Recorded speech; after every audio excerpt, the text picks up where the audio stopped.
Good evening. Okay, that is on for sure. Welcome.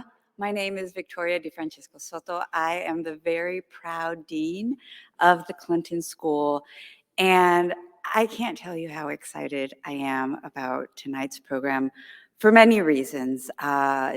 The topic of Hispanics and Latino growth nationwide, and especially here in Arkansas. This is our inaugural Clinton Presidential Center Presents program. The guests we have tonight are nationally known for their voice and for their advocacy, and just tremendous women.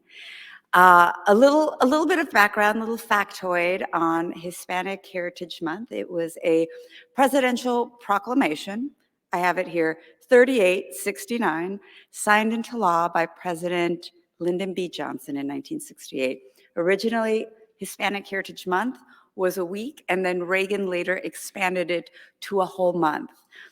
And I think it's so interesting to think about the time when Hispanic Heritage Month started, which was a time when less than 5% of the population in this country was Hispanic or Latino or Latinx. I use them interchangeably. Today, Latinos are over 20% of the population in the country. And they're everywhere, right? It used to be just in Texas and that Southwest region, smattering in Florida and the Northeast, but today everywhere. And being a Latina from the borderlands and having lived in Texas for a long time, I didn't know what I was going to find in Arkansas. But what I've come to find is a vibrant and growing Latino population, which is really the model of what we're seeing nationwide. And I think it's so special to be able to commemorate this growth and this dynamism. And, you know, in thinking about bringing Daniela here, if there's one aspect that personifies Latinos, it's our youth. Not my youth in particular, but the youth of the millennials and the Gen Zers under 18. And so in looking at this demographic and understanding their path and their struggles and how they are forming their own leadership paths, they are our future workforce, our future leaders. I am so excited about digging into this topic of carving out spaces for young people of color, and especially women of color. And with us here tonight to have that conversation are two incredible women in conversation with Daniela's most recent book, the other, How to Own Your Power at Work as a Woman of Color. And having read this book, I can tell you that I really can't think of a better way to dig in to Hispanic Heritage Month. And we have copies on sale, so be sure to get one if you haven't already picked up Daniela's book.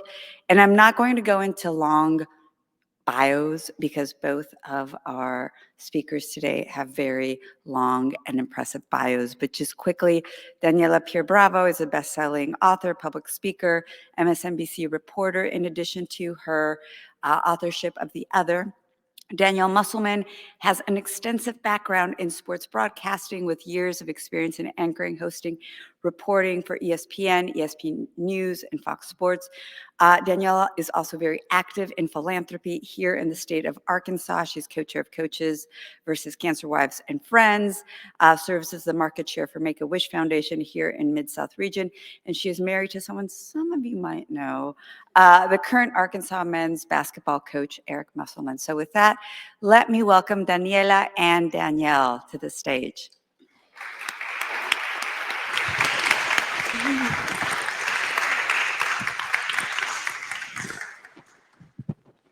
Thank you. We are so excited to be here. First of all, I want to say that, and it's amazing to see you guys out there. I'm going to start out with a question for both of us, but you get to go first. Okay. What does public service mean to you? I mean, what a great place to talk about that. I mean, public service for me is really just being in service of others. And I think you can do that in different ways. For me, it's storytelling. You know, I grew up in a small town where I didn't see a lot of the stories and the people like me reflected. And for me, what I do right now, I see as service just reflecting people's identities onto themselves and the potential of themselves. And that's, in short, what public service means to me. I think for me, public service has kind of changed meanings. And I know for me right now, it means directly helping others. I'm really involved in the nonprofit sector and I love that. But when you think about that, it's something that people are sometimes like, what could I do? I can't help anyone. And Right. I say everyone needs help in some way and everyone can give help in some way. And so I don't know. And what a great place to have this conversation about public Absolutely. service and this conversation. So thank you so much, Vicki, for having us. So I don't mean to brag, but I got an early copy of the other. So I know a lot about your background and what growing up was like for you, but I want you to just kind of share a little bit about that for everyone. So I'm originally from Santiago, Chile. I grew up in a small town in Ohio called Lima. I don't know if anybody here knows. No? Okay. It's a small town in Ohio. And I found out from an early age that I was undocumented. And there weren't a lot of conversations in my family about what that would mean. And it wasn't until I started applying to colleges and figuring out that I couldn't apply to any government loans or government scholarships where I realized that doors were quickly closing out on me. And I thought I was the only one. You know, this is back in 2009. So the word undocumented was just a filthy word back in my hometown. And there weren't a lot of welcoming remarks to immigrants back then. And for a long time, I thought I was the only, and I remember going into like these corners of the internet, looking at bulletin boards of people who had my similar experience. But it wasn't until DACA came out in 2012 where I realized that I wasn't the only. There was almost 1 million of us in this country, and slowly, little by little, we started coming out of the shadows, and that's when I realized that I could have not only an ID, but an identity and a sense of belonging in a place where, you know, all of the messages growing up told me that I didn't belong and that I shouldn't be here. And that, you know, caused a lot of shame, which I talk about in the book. You talk about that, and I'm sure a lot of that led to kind of downplaying that background. That's something really that I feel like I can relate to. What would you tell young people of color today about really embracing their heritage? Yeah, I mean, it's difficult because even when I was writing this book, you know, I had written a book with Mika Brzezinski back in 2019 about young women knowing and growing their value. And we talked to incredible people for that book, CEOs of different companies, women and men. And, you know, I felt confident in what I had built in my small, you know, the small length of the career that I had in that point. But it wasn't until I read this or I started writing this book that I realized that I had been hiding a lot of shame and internalization about ickiness about who I was and my identity, and even my, you know, my undocumented status. And it came up in small ways. Like at the beginning of my career, I was a booking producer for this morning show. And every time immigration would come up or DACA, where I knew that I was very acutely aware of that subject more than anybody else in the room, it was hard for me to raise my hand and say, that's the story that we should be covering. Or we need to get this person on to talk about this because it's important.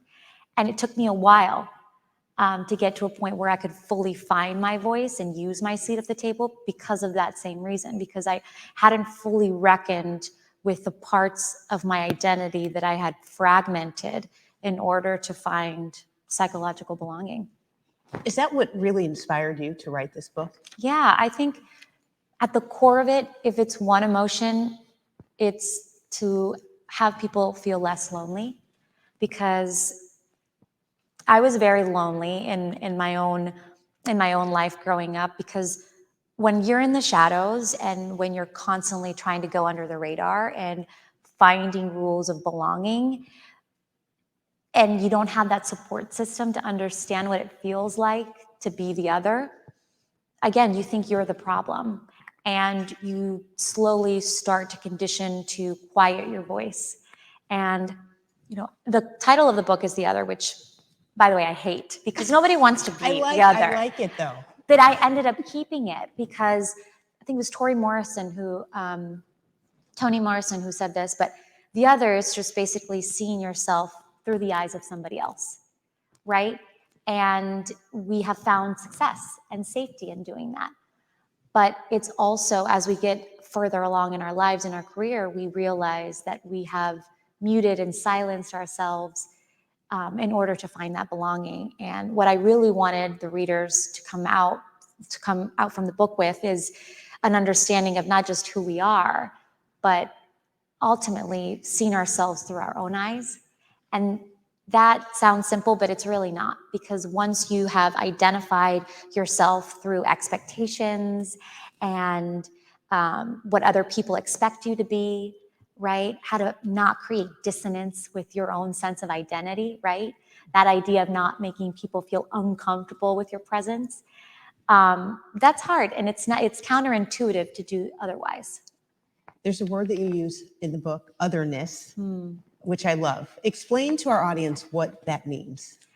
It's that feeling of having, to being labeled the other and actually buying into that narrative, right? We all have those experiences early on where we've said something that made people feel uncomfortable because of who we are. Or I talked to, for example, this Black woman who shared an anecdote with me where she just the way that she had her hair at work was such an impediment for her to bring ideas and be creative into the workplace, because innately she felt like she couldn't be who she was.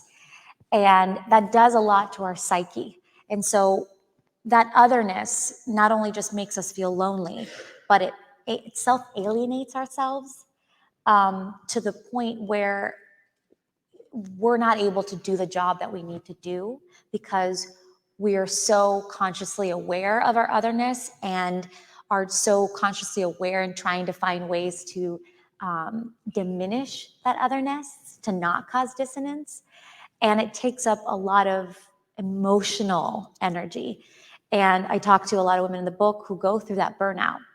Absolutely. Well, and it keeps you from being on an equal playing field. Yeah. And you talked a little bit about the road to that equal playing field basically being like an uphill battle. Why do you think that? Yeah. Well, I mean, growing up, I grew up undocumented, so my barriers were pretty clear cut.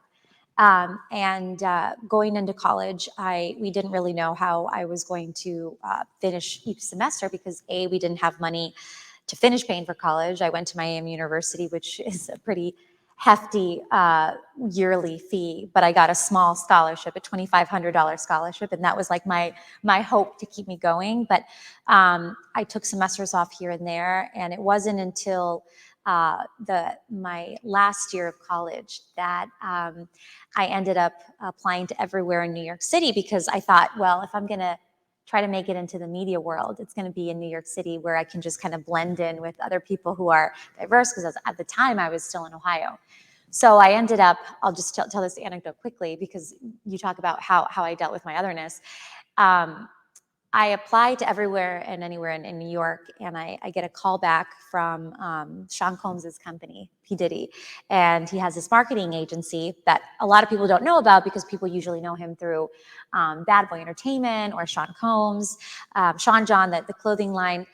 And I did a little white lie on my resume, and I said that I lived in New York City instead of Ohio, because I didn't want people to have some sort of reaction to me being in Ohio or not being local or being a college student that wouldn't be able to afford this unpaid internship, because I was used to people making excuses about me or have these preconceived notions about me because I was an immigrant or whatnot. So I had been conditioned to, preempt those things. And lying about my address was one of the ways that I got that I kind of put myself in an equal playing field. And so they called me up and they go, "Can you come in for an interview tomorrow?" And I go, "Yeah, I can come in tomorrow." And you were in Ohio. I was in the cornfields of Ohio, like in Oxford, Ohio. I was studying for my an econ or some exam or something. We were about to go into the summer, and I said, "Yes, of course." I hang up. I immediately panic, right? So when you're undocumented, you don't have a driver's license, you don't have an ID. I couldn't get on a plane. I couldn't get on in a car and just drive over. So I'm like, okay, how am I going to do it? A bus. Okay, a bus, Greyhound. So I get on the Greyhound bus website. I'm like starting to see like what the next bus out was. It was like in 3 hours. I paid one of my only friends who had a car to drive me to Cincinnati, Ohio. And I get on this bus and I didn't know, like I just, one thing at a time. So I got on this bus. It ended up being 18 hours, 9 really sketchy stops along the way. I get to Port Authority. I clean up, I wash, I change, and I run into this internship interview a few blocks down from Times Square. And the person that was interviewing me said, because I confessed, I didn't just hop off a subway. I actually came from Ohio. And she looked at me like I was totally crazy. And she goes, we could have done this over Skype. But I just said, I wanted you to know how hungry I was for this opportunity. And she goes, it's unpaid. I go, I know. So they were like, okay. So they gave me the internship that summer. And it was just, again, I was still undocumented. So I didn't know if I had spent all this money, I was still paying for college, like what this would amount to. I didn't know what was going to happen. And I ended up getting another unpaid internship at MTV Networks in their ad sales department. And I just tried to find whatever I could do to get cash paying jobs. I would go up and down Restaurant Row with my resume, just asking for the manager, seeing who would hire me, babysitting. I was pet sitting, dog walking, which, did you know that in New York, you get pretty good money to walk dogs? I can imagine. Yeah. I was doing that during my lunch breaks, and just really doing anything that I could. And it wasn't until that summer that, I get so emotional thinking about it, when DACA came out. But how I dealt with my otherness was not believing that I was the other, and not believing that I didn't have a chance at an equal playing field, even if I had to kind of make my own rules along the way, because I realized that if I didn't believe in myself, and if I didn't give people kind of an expectation on how to see me, or a precedent on how to see me, then nobody was going to see me that way if I didn't set the bar. And that was kind of my way of setting the bar for myself through that really crazy summer. When you are the other or the only, it can really kind of affect your personality in the workspace. How did that present itself for you? In a lot of different ways. I mean, I think I found success in many ways by being what other people wanted me to be. And at the beginning, it really paid off. I was the go-getting immigrant. I said yes to everything. I got coffees really well. I talk about that in my book in 2019 with Mika. One of the reasons why she was able to trust me was because I got her black-eyed misto, extra hot, extra foam, my life depended on it. And it sounds so silly, but that was my way of building value early on. And I was really good at that. But one of the things that I talk about in the book, and it's not just my experience, but the experience of many other women of color, is as we move along and we take up more space, we have to go by different rules. And it's not the same rules that got us in the door. Which, by the way, I would never discourage anybody coming in to put their head down, do the work, and work the extra hours and say yes to everything. You absolutely should do that. Especially, in our fields, you have to be that person to set yourself apart in year 2, 3, 4. But as you move along, you have to operate a different way. And it's very counterintuitive to our lived experiences as the other, because we have grown up generationally through struggle. We've grown up generationally being eternally grateful for all the opportunities that we've been given as others, right? Because even in my own family, there was this nuanced sense of us not being on the equal playing field of everyone else. And it was subconsciously kind of told to me through my grandma and my mom, because they felt that way. And it was something that just kind of generationally has passed down. My favorite chapter is when you talked about duality being a superpower. I highlighted it. Explain what that means. I think that it's so important, and it's something that you kind of have to grow into understanding. Yeah. Well, in short, it's being two things at once. And a lot of us have to feel the pressure to choose one thing or another. For me, it was, I'm too Latina, and then being, not American enough. And I always felt like I needed to choose between that duality. But in essence, I actually gave more richness into the spaces that I was in by being both things and by embracing both things. And I think I lost a lot of myself starting from losing my accent because I felt like I had to assimilate to the point of losing parts of my identity. So I really didn't reckon with this sense of duality until, just recently, because it is a superpower, and it does bring something to the table where other people can't bring the same thing.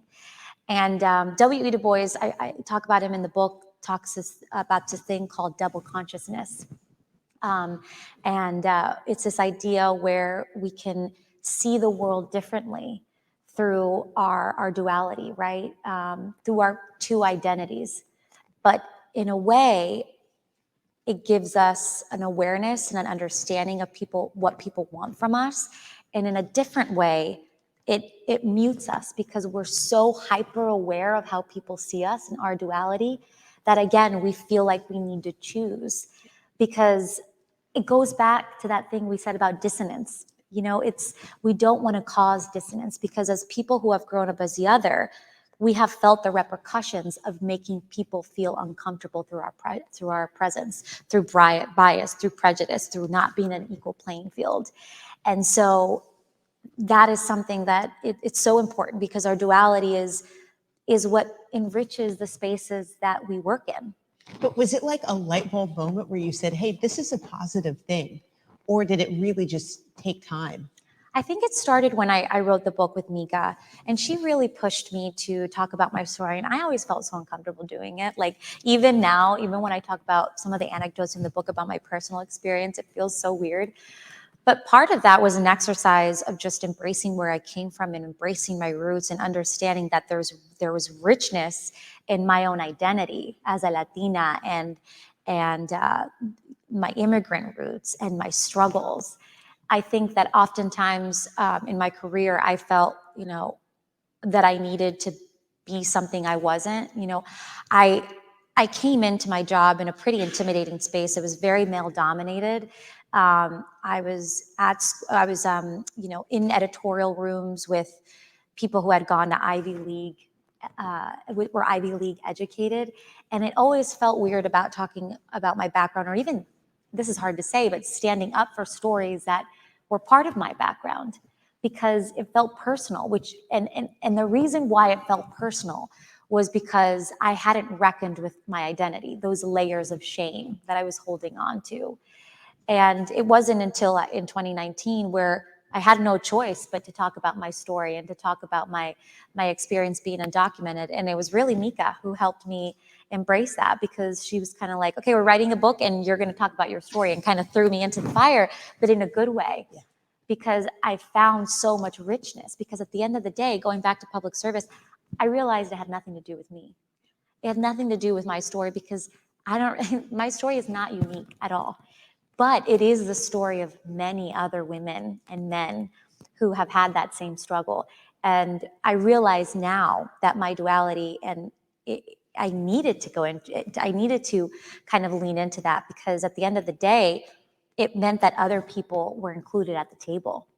It meant that other people were reflected in my story. And so when I realized that I needed to get over the fact that it wasn't about me, that I really became more comfortable expressing and leaning into that duality. You talked about rules being rewritten as you moved up the ladder. Mm-hmm. Explain what that means. Yeah, I mean, I grew up, and a lot of the women that I spoke to for the book who were from different backgrounds, with the idea that I had to put my head down, do the work, and that someone will notice. You and I know that in corporate America, nobody's going to notice if you're not telling people what you're doing, right? And going back to that idea of being overly grateful for everything, being grateful is such a beautiful virtue, right? I'm not saying that being grateful is not a good thing, but when you feel like your opportunities are based on somebody else's good graces, and you feel like if you ask for more, that you're going to be seen as ungrateful, that's when those rules start working against you. And it's going back to, what the first book that I wrote is understanding innately what your value is. Because when you feel like all of these opportunities are predicated on somebody else, and that your value is only incumbent on as much access as somebody else gives you, then we're reverting to the way that we have always seen ourselves as the other, which is trying to find these clues of inclusion. But as we move along in our careers, we have to rewrite those rules, right? And we have to take up more space and lean into that duality, because at the end of the day, that's what's going to get us to where we want to go professionally. Talking about value, men in this country out-earn women. And when it comes to women of color, the gap is even wider. What needs to happen in order for that to change? I mean, a lot of things. I think. Where do we begin? I mean, systemically and from an institutional point, there's so much, right?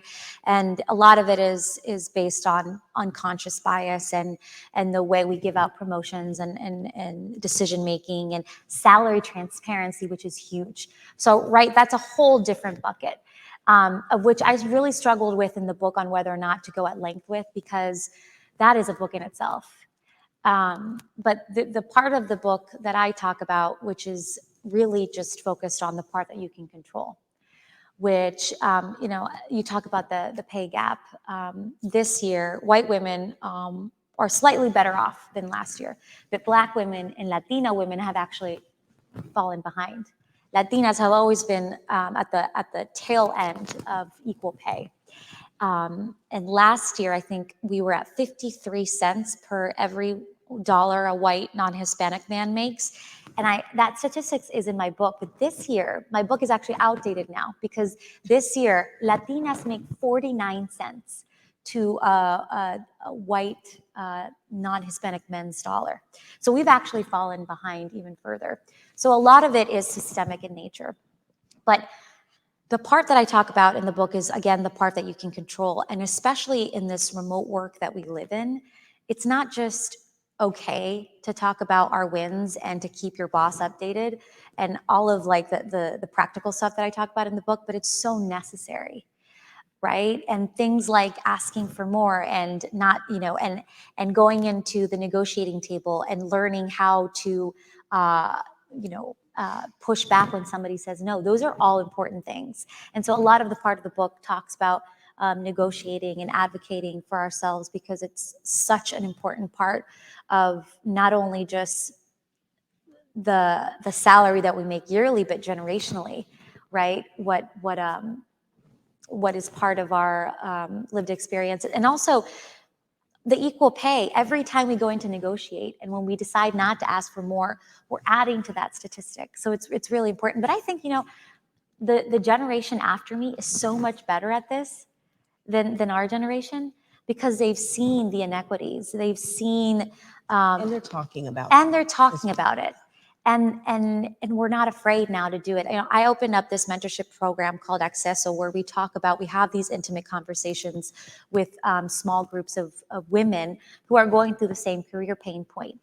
And we talk about things like salary transparency, or how to deal with toxic environments, or how to push back. Because if you're expecting to talk about what you've brought to the table at the negotiating table, it's already too late. Absolutely. So all of these things need to happen before we get into the negotiating table. We are so thankful that you wrote this book.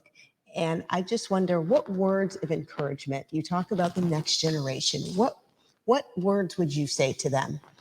Yeah. I don't even know where you begin. Yeah, I think, again, I think this generation is so savvy on things that our generation hadn't really understood. But I think one of the things is to harness all of this knowledge and power and use it. A lot of what has been available to me these last couple of years through writing the first book and then this book is having the opportunity to talk to women, women of color, or women who have been undocumented, or other DACA recipients, who are so smart. And I actually don't think that Gen Z has a problem with confidence, because this generation has a lot of firsts. It has a lot of women who were the first of their families to get into college, a lot of women who were the first Latinas or the Black women in their career spaces. But what I think, what I would want to know if I was them is that your otherness is not something that should be hidden, but that it's actually something that enriches the spaces and the places that you inhabit. And I think leaning into that is super important. I love that.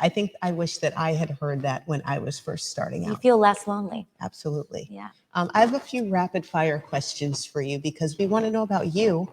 And then we'll get into some audience submitted questions if that's fine. I want to know who inspires you.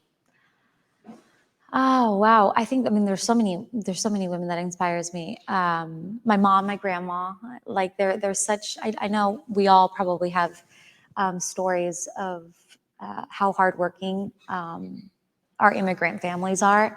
I mean, and it's hard to talk about this because my mom and I were very different, and we don't see the eye on a lot of different things. But that sense of family and that sense of being there when the going gets tough is always there. And I just want to share this. You said rapid questions. Sorry. My mom and my grandma. You tell your story. Yeah. This encapsulates perfectly the relationship with me and my mom. When I was going into college, I finished my first year of college, and again, I was, I didn't know how I was going to graduate because we were, we didn't have a lot of money. We didn't have any money. I was just kind of figuring out odd job after odd job on how to pay for it. And I remember the summer before my sophomore year, I had like 3 jobs. I was working 2 restaurant jobs in Mary Kay. Does anybody here know what Mary Kay is? Yes. Yeah. Great mascara. So yes. So I was a senior sales consultant in Ohio, and I was training these women around the state. And I remember I was out on my delivery, and I was like on the 3rd shift, and it was like 3 weeks before I got back to school, and I really didn't have as much money as I needed for that first semester, but I had like almost enough. So these last 3 weeks were really going to make a difference on whether I could go back to school. And I remember doing a delivery, driving a car, which I shouldn't have been driving because I didn't have a driver's license. I was undocumented, but it was in the neighborhood, and I wanted to seem professional. And so I was going to do a Mary Kay party, and I was on my way to drop off products. And I was answering the phone and from a client, and I was hanging up, and I'm trying to park in somebody's driveway, and I fender bended a parked car in front of me. And this car was a really old beat up car. And if it would have been another car, there wouldn't have been damage. But I ended up hitting, and I don't know much about cars, but like a really expensive part of the back end of the car. And I was in no position to argue with the owner. So I just said, named your price. And she named her price, and it was all of the money. It was thousands, like I think the $3,000 that I had to go back to school. And for someone in my position where, I had such little hope on how things were going to go, that completely destroyed me. And I remember my mom picking me up, and we pulled into a raised parking lot, and we felt like I felt so defeated. And if anybody here has a Latina mom, or even just, your mom, she's always going to find a way. And especially my mom, she always says, we're going to find a way out of this. And that moment in that parking lot, I'll never forget this. It was the middle of the night, and she was speechless because neither of us knew what was going to happen after this. And I remember hugging her and just crying. And I had never seen my mom cry ever because she never showed emotion. And it makes me tear up. She kept saying, I'm sorry, I'm sorry, I'm sorry. Because she felt in that moment so much guilt over the situation that she had put me in, because she wanted to give me a better life, but in that moment, we felt the repercussions of everything I had worked so hard for, and there not being a way out of it. And that was a really vulnerable moment but that's the sort of relationship that I have with my mom, and I just wanted to share that because at the end of the day, you know, she's what got me through it. And I remember her and my entire family working at movie theaters at night just to send me money for college, little by little. So when you talk about the responsibility that I have on my shoulders and the responsibility of other immigrants and first gens to make our sacrifices of our parents worth it, it's because of that story right there. I know she's so proud of you. No, I mean, I can't you. even imagine. All right, the rest will be rapid fire. Rapid fire. Okay. Unless you have a good story. Netflix and chill or club hop? Netflix and chill. Who is your dream interview guest? Ooh, Oprah. Same. Of course. Same. Like, of course. I am most proud of blank. I'm most proud of having other women be reflected in my story and seen aha moments for them through reading my book. If you had one do-over in life, what would you use it on? This is cliche, but I don't do do-overs. I think everything happens for a reason. Not even the fender bender?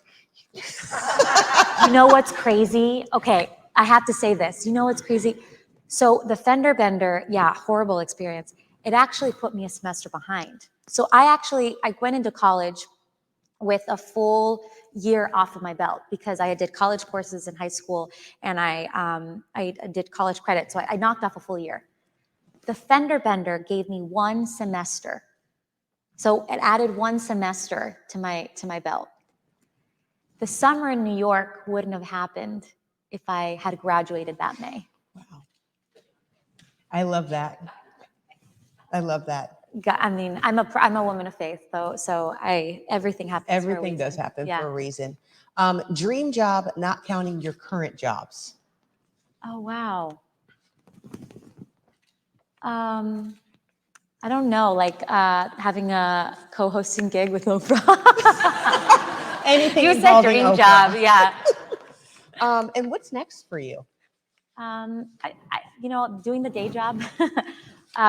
We're in a really interesting position right now, going into an election period, and I'm just excited to go around the country, talking to people, telling the stories that haven't been told as much. I was just in Mississippi, and I'm so proud of the story that we did on the water crisis there and the racial cost of Jackson.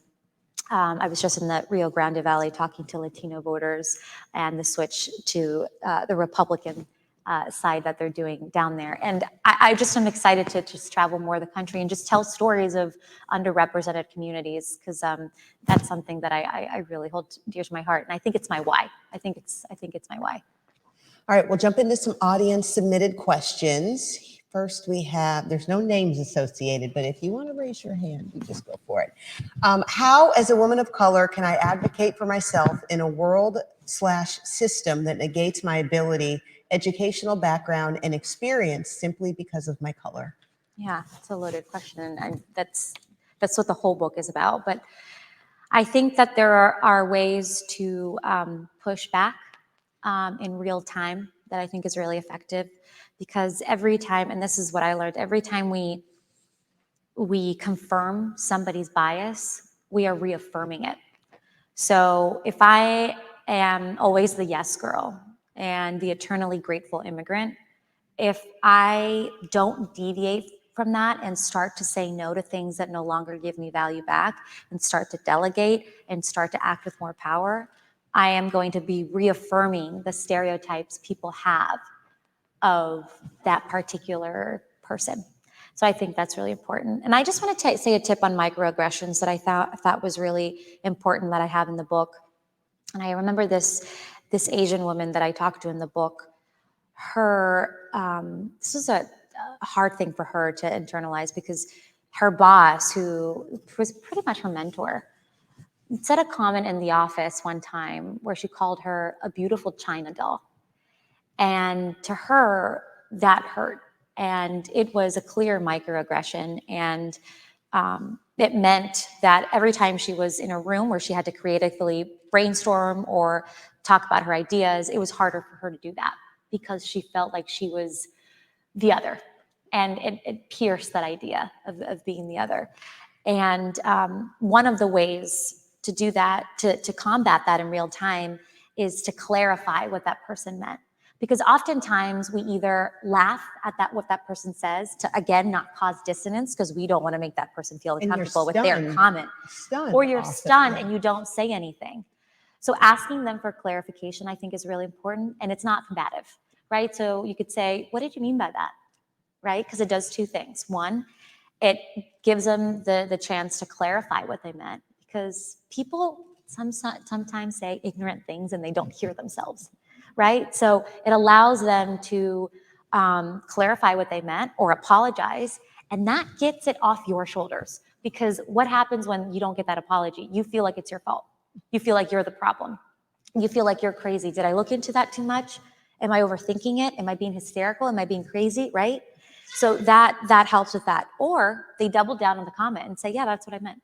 Now you have data to go to HR and, to use those instances as racism, right? Yeah, absolutely.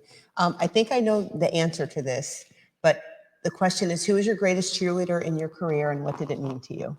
Yeah, I mean, there's been, now as the years have passed on, I've had so many different women who have advocated for me in different rooms, but Mika Brzezinski is one of those people. I mean, she not only just gave me a platform, but she has mentored me and has sponsored me and is really the model of what women and men need to do to promote and elevate and give equity to not just women of color, but women who need it, which is, she's spoken about me in so many rooms that I didn't have access to. So it would definitely be Mika. How did your vision of success balance with your work and your personal life? It didn't. Yeah. And I think I definitely reached a point of burnout. And I talk about it in the book. I think a lot of us realized that during the pandemic. Survival mode is something that is really intrinsically familiar to us because we've seen generational struggles. We've seen women in our lives who have use their productivity as a way to find success. And I can't tell you how many times I've seen my mother, wince in pain because her arthritis is flaring up and she had to do like waitressing jobs after her factory jobs. Like that's just a way of being. And I think for me, it was harder to discern when I didn't need to do those things anymore. I didn't need to be in that hamster wheel of like saying yes to everything, because it always leads to burnout. So I think for me, things that have helped is delegating more, saying no to the things that no longer give me value back in my career, which is really hard. Yeah, and just prioritizing personal life a little bit more, which is, again, really hard to do. I think all women can relate to those things for sure. Did you ever have a moment when you felt, I don't have to prove my worth because I am worthy? Yeah, and I have to remind myself about that because as a DACA recipient, I mean, the DACA program has been in place for about 10 years.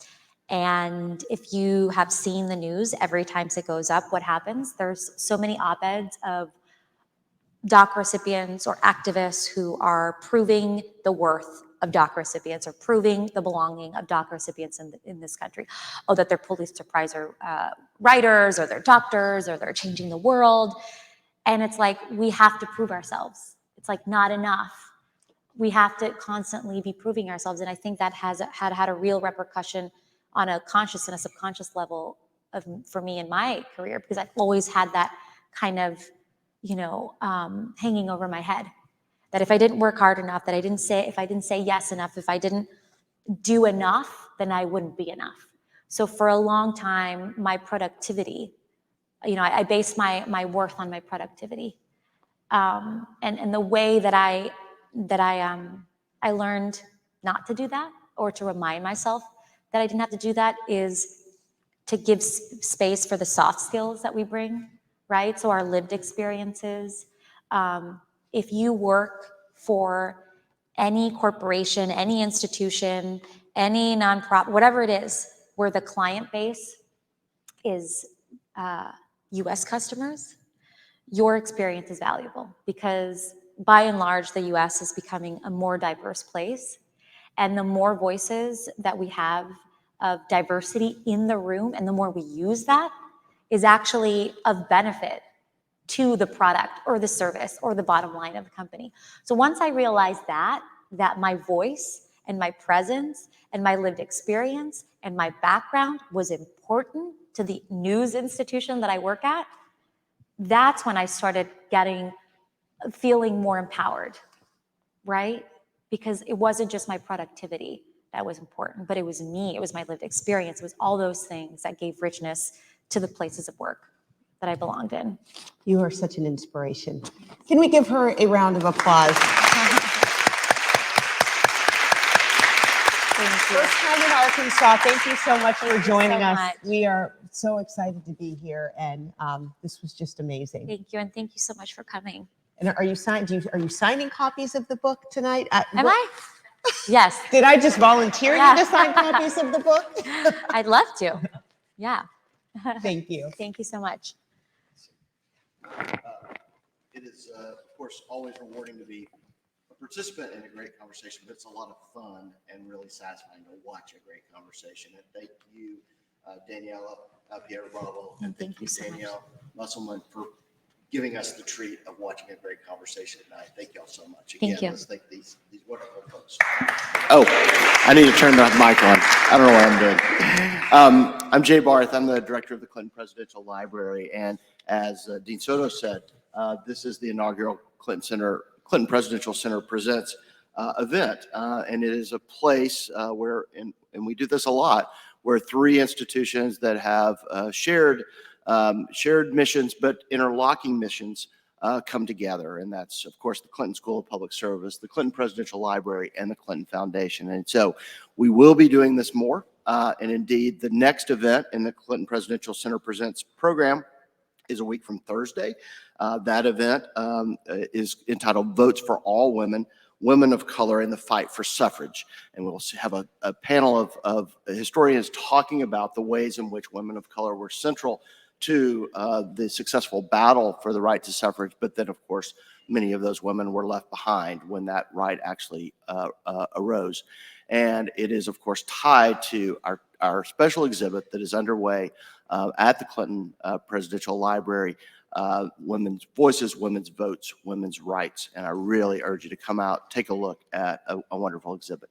And so thank y'all for celebrating Hispanic Heritage Month. And thank you again to Daniela and Danielle for being here tonight. Thank you all very much. Thank you.